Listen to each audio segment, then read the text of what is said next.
Shalom, perkenalkan nama saya Friska Novianti, ngirim 10/2019 6905 dari kelas D PAK. Di sini saya akan memaparkan salah satu tugas gender, yaitu tokoh wanita dalam Alkitab, yaitu Delilah.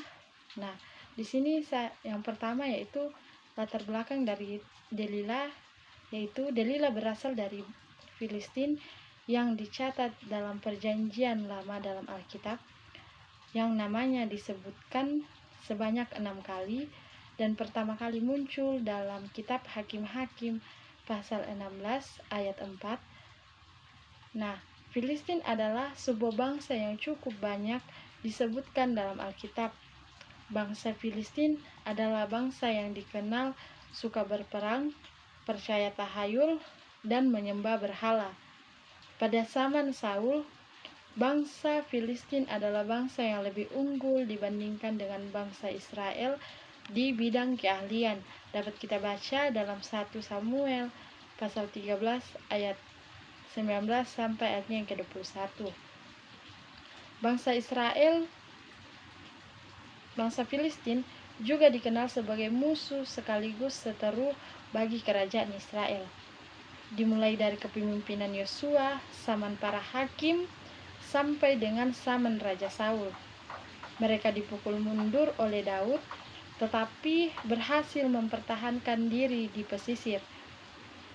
Dalam Alkitab tidak menyebutkan tentang orang tua dan latar belakang Delilah, kecuali fakta bahwa dia berasal dari Lembah Sorek.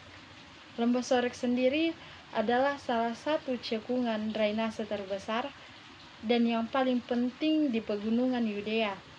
Wilayah Lembah Sorek ini menjadi perbatasan antara Filistin dan Israel. Yang kedua yaitu keterlibatan tokoh dalam Alkitab.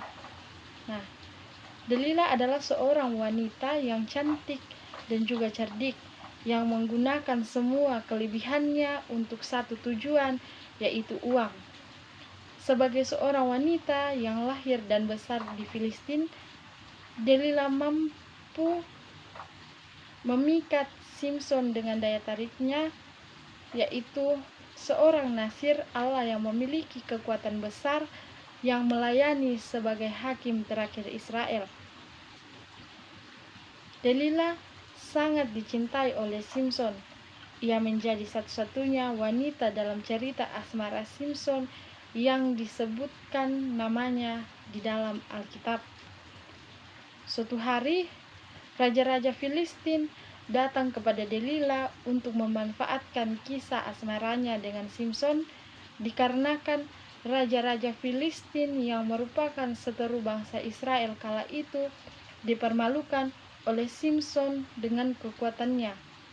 Maka dari itu, bangsa Filistin ingin sekali menangkap Simson. Raja-raja Filistin menawarkan uang dalam jumlah yang besar kepada Delilah jika ia mau membantu menangkap Simson dengan mencari tahu rahasia kekuatan Simson. Dan Delilah pun setuju akan kesepakatan tersebut. Delilah memohon kepada Simson agar ia mau memberitahukan dari mana kekuatannya berasal. Delilah bertanya sebanyak 3 kali kepada Simson, dan 3 kali pula Simson memberikan jawaban yang salah mengenai asal-usul kekuatannya. Namun Delilah tidak kunjung menyerah. Ia terus saja membujuk Simson hingga Simson memberitahukan bahwa kekuatannya berasal dari rambutnya. Setelah mendapatkan jawaban yang ia inginkan, Delilah pun pergi menemui orang-orang Filistin dan memberitahukan rahasia kekuatan Simson. Dalam peristiwa tersebut, Delilah berperan sebagai wanita yang dicintai oleh Simson, akan tetapi Delilah juga merupakan suruhan bangsa Filistin untuk mengetahui rahasia kekuatan dari Simson. Delilah dengan kecantikan dan kecerdikannya mampu mengelabui Simson hingga Simson memberitahukan dari mana kekuatannya berasal. Delila juga adalah wanita yang pantang menyerah. Ia terus saja membujuk Simson hingga akhirnya Simson menyerah dan memberitahukan asal kekuatannya. Delila memperdaya Simson dengan membuat Simson tidur di pangkuannya. Kemudian ia memotong rambut Simson sehingga kekuatan Simson menghilang, sehingga orang-orang Filistin dengan mudah menangkap Simson, kemudian mencongkel matanya dan memasukkan Simson ke dalam penjara. Adapun sumbangsi kehidupan tokoh Delila dalam perspektif gender, yaitu dari cerita atau kehidupan tokoh Delila ini, godaan Delila terhadap Simson mirip dengan godaan setan atau iblis terhadap Yesus.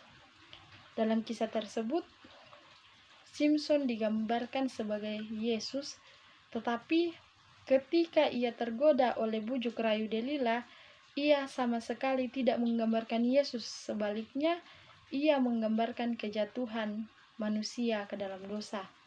Nah, adapun sumbangsi kehidupan Delila bagi perspektif gender, yaitu di mana laki-laki dan wanita memiliki keunggulan yang sama, di mana laki-laki unggul dalam kekuatan fisik, sedangkan wanita unggul dalam hal berpikir, di mana ia begitu cerdik.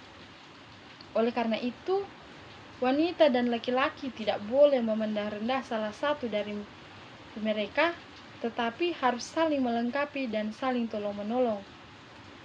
Dari kehidupan tokoh Delila juga mengajarkan bahwa wanita adalah pribadi yang tidak mudah menyerah di dalam menggapai tujuannya. Sumbangsi kehidupan tokoh Delila bagi guru PAK, yaitu tokoh Delila merupakan salah satu tokoh wanita yang memiliki kecerdasan dan pantang menyerah. Hal ini dapat menjadi acuan untuk guru, utamanya guru PAK, bahwa dalam mengajar anak didik, guru harus cerdas, terutama dalam membangun suasana belajar yang dapat meningkatkan minat belajar siswa, serta guru juga harus pantang menyerah dan memiliki kesabaran dalam membimbing anak didiknya. Dari kisah Delila ini juga, guru dapat mengajarkan bagaimana untuk menjadi pribadi yang setia dan tidak mudah goyah oleh bujuk rayuan apapun yang dapat merugikan diri kita. Nah, sekian pemaparan mengenai tokoh Delila ini. Saya ucapkan terima kasih.